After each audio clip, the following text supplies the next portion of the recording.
I feel like that's appropriate. I don't know why. Well, welcome everybody to another Legion Live, your Tuesday afternoon, morning, evening, wherever you are, session where Norm and I talk about e-commerce. If any of you think I look different, it's because I look smarter. Because after years of watching Norm look incredibly intelligent, I've finally figured out what it is. It's not the beard. It's the blue blocker glasses. There we go. Look at these. You know they're blue blocker because the reflections are actually blue. It makes me feel super smart. So Norm, today we are talking about the things to do before launching your next product. Why is it important to ask yourself that?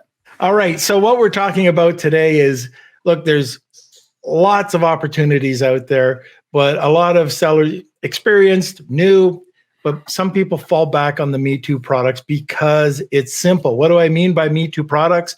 That you go to Alibaba or you research and you see a plastic shoe stretcher, and the plastic shoe stretcher is something you really want to push. You go and check it out, and a few other sellers are selling it on Amazon, and you think, oh, this is great, search volume's there, let's get into it. The problem is the Me Too products are not really working right now.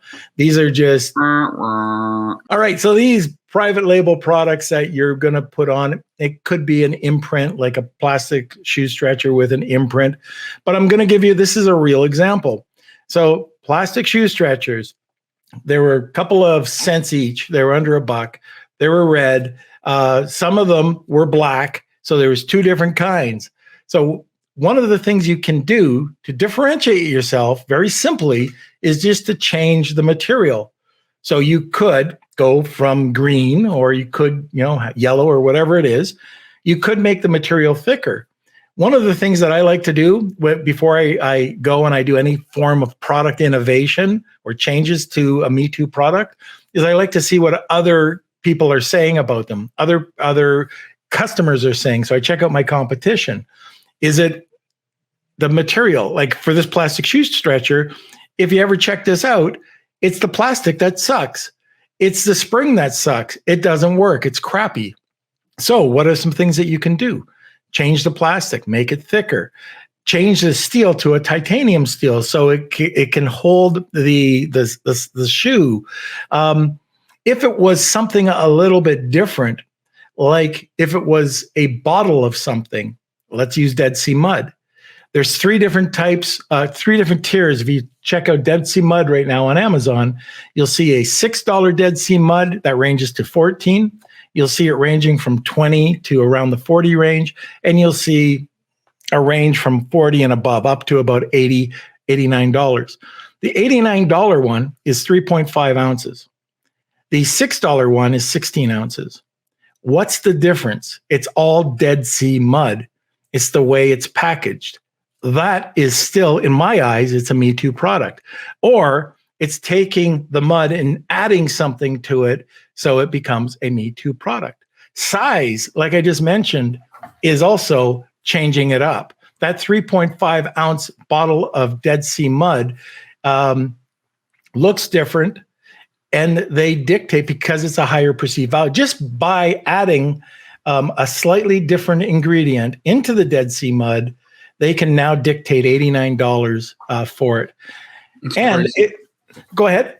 I said, that's crazy how, something so small, a small additive, a small addition can make that big of a difference. And guys, the reason this is important is because we get wrapped up in the emotion of things, right? The emotion either being, we love this product, we think it's great, we're convinced everybody's going to buy it. Maybe it's a situation where we are just so frustrated because it seems like things are taking so long. We want to rush and we want to get something out that we're just going to do it and get it over with, right? Like we let emotions dictate our decisions, when in fact that is a terrible mistake. And we have to ask ourselves, what should we be doing before we launch? And this differentiating the product, differentiating the offering is just so important. You guys have seen me show these products that, all sorts of just Me Too crap that I've sold, that if I would have just taken a breath and thought to myself, what should I be thinking right now? What should I be paying attention to? What should I be asking myself? I wouldn't have gotten in a situation where I had a bunch of crap left over. Right. The one that we talk about quite a bit is Yeti. I mean, they took a product that existed, a Me Too product that was around but they just changed it slightly. And now they built that perception around it. But you know what, Tim, I want to go back to that shoe stretcher, because this was an actual person coming to me to find a product or give my opinion about their product, which was, this sucks, don't do it. The shoe stretcher was selling around 3,000. It had a search volume or had revenue of about almost $4,000 a month. Not a lot. The reviews were about 3.5. The very best seller of the 7 of the exact same shoe stretchers with basically the same manufacturer images were 3.5 stars. That was the highest rating. They sucked. Now I did what we've done in Centurion. We went in and we started looking at different options, other niches. One of the niches that came up was a wooden shoe stretcher, not a plastic shoe stretcher. The wooden shoe stretcher, like these ones, they sold for about $3 or $4. They were very inexpensive. The wooden ones were getting up to $99, and they were selling at the time up to $100,000 a month. And guess what? Because this guy had an emotional attachment to this really crappy red shoe stretcher, he went with the red shoe stretcher. I'm not kidding. He overlooked the wood shoe stretcher, and now it's saturated. But at the time, there was like 1 or 2 people doing this. I think that there's kind of more we can go into on product differentiation for sure. I think that a bigger question about product differentiation is like, will this product actually work on Amazon even if we differentiate our product, right? There are so many people out there that are convinced they have the greatest version of a cell phone holder, but like, even if we massively differentiate, will it work? There's this project that I'm working on, drinkware, and it's actually not going to be a good Amazon product. Like, yes, it's a massive differentiator to a lot of the drinkware and barware products on Amazon, but it's so unique and it's so different that it's not going to be good on Amazon. I'm going to have to launch it on like a Kickstarter or crowdfunding thing first. So, Norm, I definitely agree with everything you're saying, but I did want to make the point that differentiation is not the thing that's always going to save you. It's important. Like, you have to do it. You have to differentiate. But just because you take the most common, saturated, competitive BS product out there and still differentiate it doesn't mean you're definitely going to succeed. So, Norm, when you're thinking about differentiation, how do you determine that differentiation might be enough to actually make this product float instead of sink? Well, one of the things you need to do is you can search. And I want to go back to something very simple we did the other day, and that's our taco holder. So we went in and we took a look at what seemed to be a saturated product. They were all over the place on Amazon. And then I think it was in Alibaba, we saw a wooden, and you saw it. It was a wooden taco. It was a tortilla press. Yep. And it kind of caught our eye because nobody else was really selling that tortilla press. The ones that were selling it on Amazon, there was very few, and they were dictating a really great price. Now, once we saw that, Tim came up with the idea of, let's go into South America, let's go into Mexico, instead of going to China, and check out this authentic wood tortilla holder or press. And it worked. It was selling on Amazon. Now, one of the things that you have to look at is you can differentiate, but it like you said, it might not work on Amazon. I could be selling a pet product, and if I'm selling outside of the scope of the envelope, like there is an envelope in Amazon, like the Dead Sea Mud. There's the $6.95. There's the $89. If I'm looking at where I want to target, if that $89 is now at $124. I might be going outside of what the average Amazon seller wants to buy. So I have to know my demographic. And the best way to know that, there's a couple of ways. PickFu is one. The other thing that you can do is go to a company like sparktoro.com, and you can see what your audience or who your audience is and whether they're willing to buy this type of product. Like if I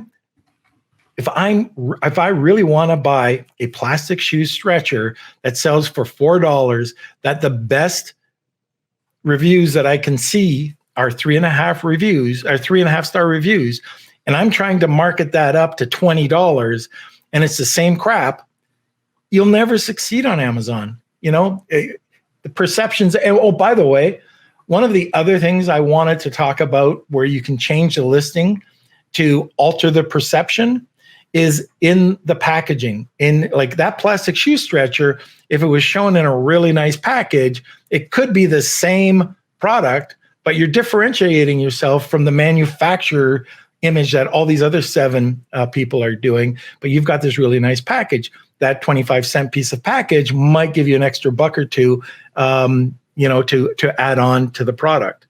So those are a couple of things, Tim. I don't know if you want to expand on that. No, I think that's all pretty good stuff. I think that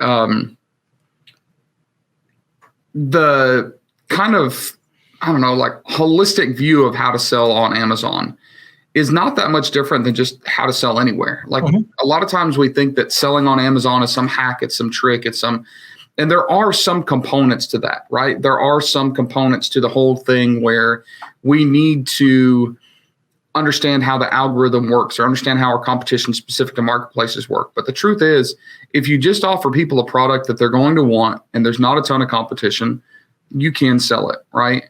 But we also sometimes simplify things too much, and we think, hey, this is going to be super easy because I like this. It doesn't matter if we like it. Maybe nobody else is, or maybe we feel strongly about this. We have to do our market research and figure out if everybody else likes that.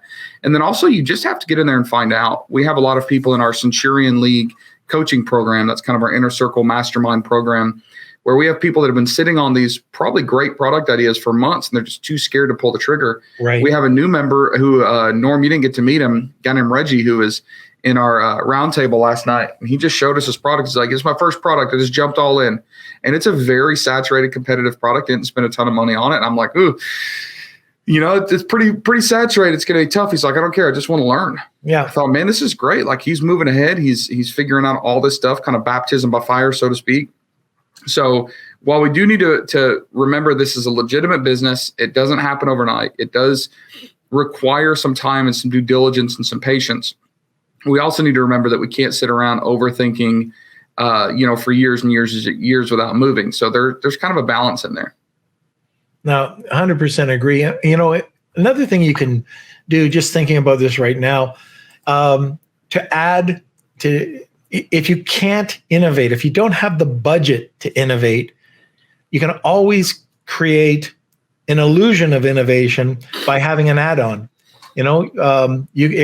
Like for us, we have knives, we have a knife sharpener. The knife sharpener costs us $125, and we added on to this $125 knife. It works. With a bottle of shampoo, give a bottle of conditioner. I know with one of our garden shears, we put seeds in there. So, here's a package of seeds. So it's just, it gives off the value of, okay, this is worth that much extra. I like it. For those of you that are watching this, if you have any questions or thoughts about this concept of like maybe adding a step before we launch or thinking about something before we launch, post in the comment section. If you're watching on YouTube, put it as a question, form it as a question or a comment in YouTube, and we'll make sure to check those things out. And then if you would like to carry on this conversation or have anything else to add, go over to our free Facebook group, which is Private Label Legion on Facebook. I think you can go to thelegion.group in your browser, and it will take you straight there to join it. Norm, do you feel like I was smarter this time with my blue blocker glasses on, or do you think it's all just hype? I was wondering why, it was hard to keep up with you, during this episode of Legion Live. And it's just that, I'm on your coattails, Tim. I mean, I'm just getting everything that you're missing. You're covering it all. I was going to say, you weren't saying I was smarter. You might have been implying I was actually dumber. You couldn't. No. I was saying that, like, you're Professor Tim. The professor. Well, this is definitely a community college that you all are listening to right now. This is not Ivy League. All right. Well, thank you all for being on. I'm going to be leaving in 2 days for London. So any of you that I will see in London, as long as this Omicron variation doesn't shut down travel, look forward to seeing you. I know some of you will be there that I'll get to meet for the first time in person after digitally knowing you for a couple of years. And stay tuned. We've got a lot of stuff coming out. Make sure to check out our YouTube channel, again, the Facebook group, and a secondary Facebook group, Selling on Walmart Marketplace. It's another group that we started. very high engagement rate for any interest you have in selling on Walmart. Thanks again, Norm. I'm sure I'll see you in like 8 seconds after I hit the end broadcast button. There we go. Y'all have a good day. All right. See you.